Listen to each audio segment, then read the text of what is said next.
Welcome to Sohrat podcast. Assalamu alaikum. We're opening the source material today for a really foundational deep dive. We're going right to the beginning, Al-Fatiha and the first part of Al-Baqarah. And the mission here feels very clear from the outset. It is. It's about extracting the core wisdom. And we should be really clear about this. This is not just an explanation.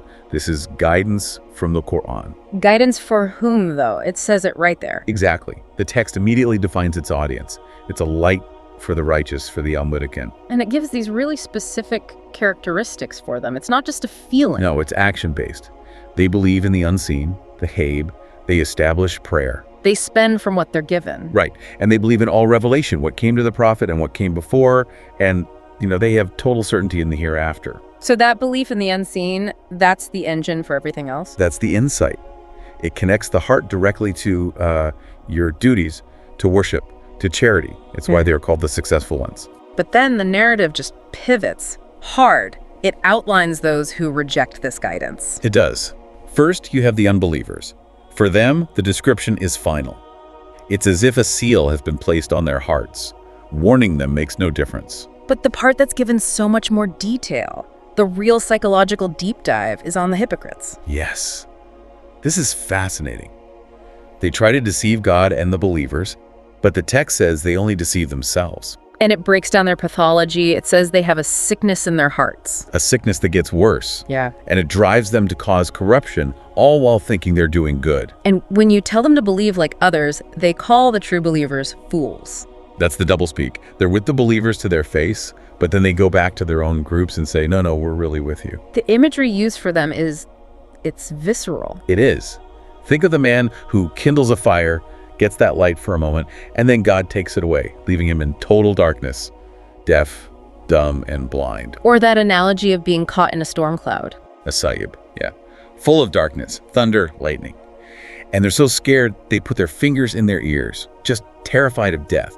It makes the spiritual state feel physically real. And that kind of leads into the next part, this grander view. It does. It moves from human psychology to the divine blueprint. God made the earth a resting place, a couch, the sky a canopy. And sent down rain for sustenance. So the command that follows is just logical. It's the only logical conclusion. Do not set up rivals to the one who did all this for you. And that's where the challenge comes in. Right. If you're in doubt about this guidance, then try to produce even one chapter like it. It's an open challenge. This whole creation context sets the stage for the story of Adam. Adam is the vicegerent, the Khalifa on earth. The angels even question it, worried about bloodshed. But God teaches Adam the names of all things, showing his capacity. And then comes the command to prostrate. And everyone complies, except Iblis. Why? Pure arrogance. That was the first sin. It made him one of the disbelievers. But then, almost immediately, the text gives us the path back. Adam and his wife make a mistake. They slip. They approach the tree. But Adam receives words from his Lord, and his repentance is accepted. The door is always open. And from that individual story, the lens widens to collective history, to the children of Israel. Yes, and it recounts blessing after blessing, being saved from Pharaoh, receiving the book, the criterion. But it also highlights their hesitation. Their resistance. The perfect example is the story of the cow, the Baqarah. A simple command becomes this huge ordeal. They just keep asking questions. What color is it? Bright yellow, pleasing to the onlookers. What kind of cow? Not trained to till the soil.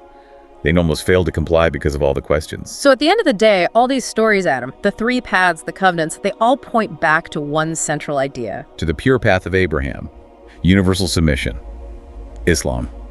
It calls for belief in God and all the prophets without making any distinction between them. It's not about lineage. The text specifically says that claims like none shall enter paradise except one who is a Jew or a Christian, those are just vain desires. Exactly. The framework is clear. Those who submit will have their reward. No fear, no grief. It comes down to one thing. Whoever submits his face to God while being a doer of good will have his reward with his Lord. So that's the final thought for you to take away. Your face is your whole being, your direction. What does it mean in your own life to truly submit your face to God?